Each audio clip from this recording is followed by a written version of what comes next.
तो भगवान मिलते क्यों नहीं? इसका उत्तर भी ये है, कौन कहता है उनसे मुलाकात नहीं होती? मुलाकात तो होती है पर कोई बात नहीं होती।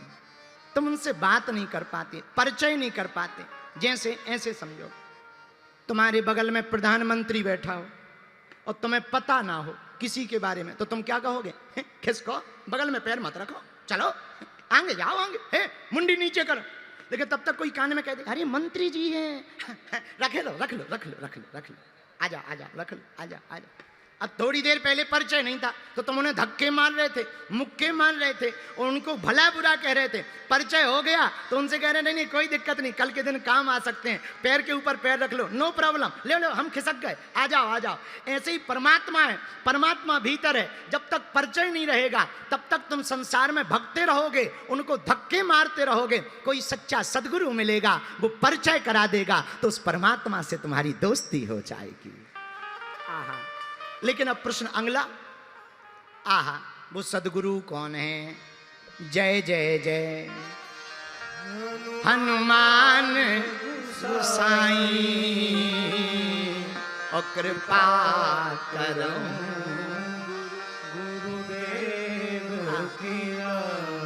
वो सच्चे सदगुरु श्री हनुमान जी महाराज हैं। हनुमान जी के जैसे देवता अगर गुरु रूप में प्राप्त हो जावे तो हमें भगवान के पास जाने की आवश्यकता नहीं है, भगवान को ही लेकर के आने की जिम्मेदारी हनुमान जी की हो जाएगी।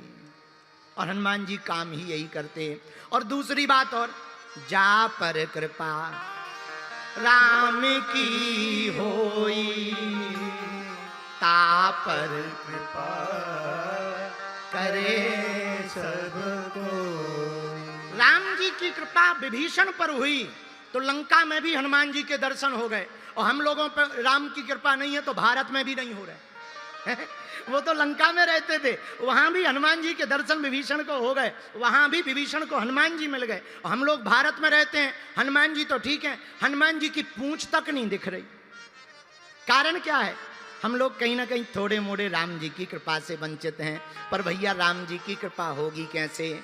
आहा भैया, तुम लोग जो कथा में बैठे हो वो कान खोलकर सुन लो, आप कोई साधारण नहीं हो। बिनु सत्संग विवेक न होई, राम कृपा बिनु सुलभ। ये राम जी की कृपा है कि हम लोग सत्संग में बैठे हैं। सत्संग में सब नहीं आते ना, सब आ जाएं तो फिर पूरा पंचकुला खाली ना हो जाए। और एक बात और हम बोलते हैं, है तो थोड़ा उल्टी टाइप की, बोलनी नहीं चाहिए पर बोले बिना रहा भी तो नहीं जाता। अगर हमारे गांव में कहावत है कि सभी कुतियां प्रयागराज जाने लगे हैं तो दोना कौन चाटेगा? सब अगर गंगा जी नहाने लगेंगे तो फिर नरक की तो दुकान ही बंद हो जाएगी, नरक कौन जाएगा? तो दोनों जगह की दुकान चलती रहनी चाहिए। भगवान इसलिए सिस्टम बना लेते हैं। बोले सुनो, कथा में सब नहीं आएंगे। बोले कौन आएगा? गोस्वामी जी ने उसका एक नियम बना दिया, जा पर कृपा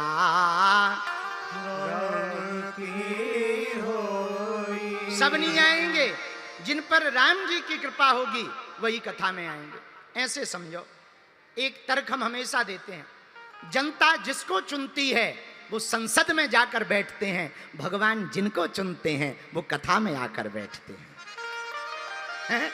हाँ, भगवान जिनको चुनते हैं वो कथा में आकर बैठते हैं। आप लोगों को भगवान ने चुना है, अगर विचार करो ना कथा में होते तो या तो टीवी देख रहे होते या बीवी देख रहे होते, आओ आओ आओ, या पड़ोसी की या अपनी न जाने क्या कर रहे होते, आओ कहूँ चाट खा रहे होते, धक्का मुक्की खा रहे, माताएं चुगली कर रही होती, या फिर भंडारा बना रही होती, या फिर जो है सीरियल देख रही होती। तो भगवान की बड़ी कृपा है कि कथा में बैठे, ये भगवान की कृपा है। अच्छा, युवान बच्चे क्या कर रहे होते? या तो सिगरेट उड़ा रहे होते या गाड़ी चला रहे होते, कुछ ना कुछ तो उपद्रव कर ही रहे होते। आदमी कुछ ना कुछ तो करता ही है। पर धन्य भाग्यशाली पंचकुला के पागलों कि तुम्हें भगवान ने चुना है जो कथा में आकर के बैठे हुए हो।